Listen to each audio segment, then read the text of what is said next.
mag-worship ng buong buo. Sa susunod na linggo na lang ako mag-worship. No, church. Today is the day of salvation. Praise God. Hallelujah. Si Jesus, napako po siya sa krus para mabuhos sa kanyang dugo para sa kaligtasan mo. Sa kaligtasan mo. Sa kaligtasan mo. Sa kaligtasan natin lahat. Para sa kaligtasan ng 12 apostoles. Pero mga kapatid, itong tignan ninyo.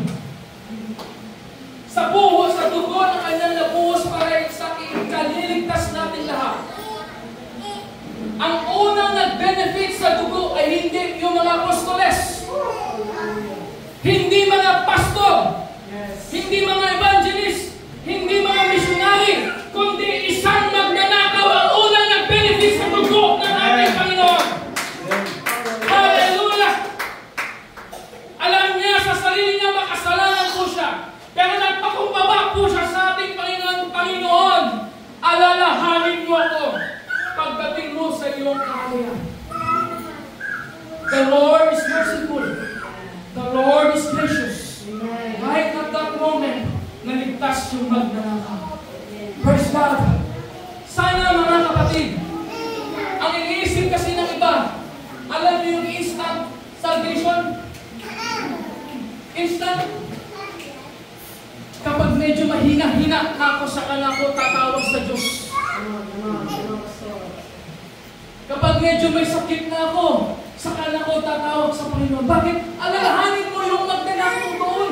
Right at that moment, nililigtas ng Panginoon, mamamatay na siya. Pero iniligtas siya ng Diyos. Meron bang isang pastor?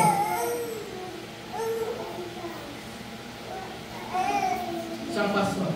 Nagkaroon revival. Story ulit. Revival. Sabi niya, okay, lumapit kayo sa altar. Lumapit ko sa altar. May isang young people na talagang na-move siya. Nararamdaman niya yung presensya ng Panginoon. So nilapitan ko niya. Sabi niya, today is the day of salvation. Ngayon ang araw ng iyong kaligtasan. Pero yung isang binata na ito, sabi niya, hindi pa ako handa, pastor.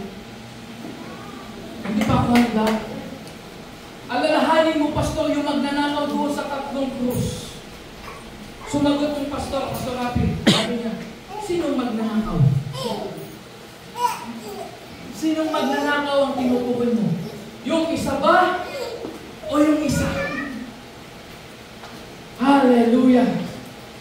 Mga kapatid, lahat po tayo makasalanan. Kaya dalawang magnanakaw po yan. Para ipakita po sa atin, pareho ang kanilang kasalanan. Pero magkaiba sila ng pag-isip. Ang iniisip kong isa, hindi man na siya humingi ng kapatawaran sa kanyang kasalanan. Hindi niya nirecognize yung kasama niya, siya yung tagapagligtas. Pero yung isa, inaamin niya na nagkasala siya. At karapat dapat siyang maparusahan. At kinikilala niya na ito ang kanyang tagapagligtas. Tumayo po tayo lahat, mga kapatid.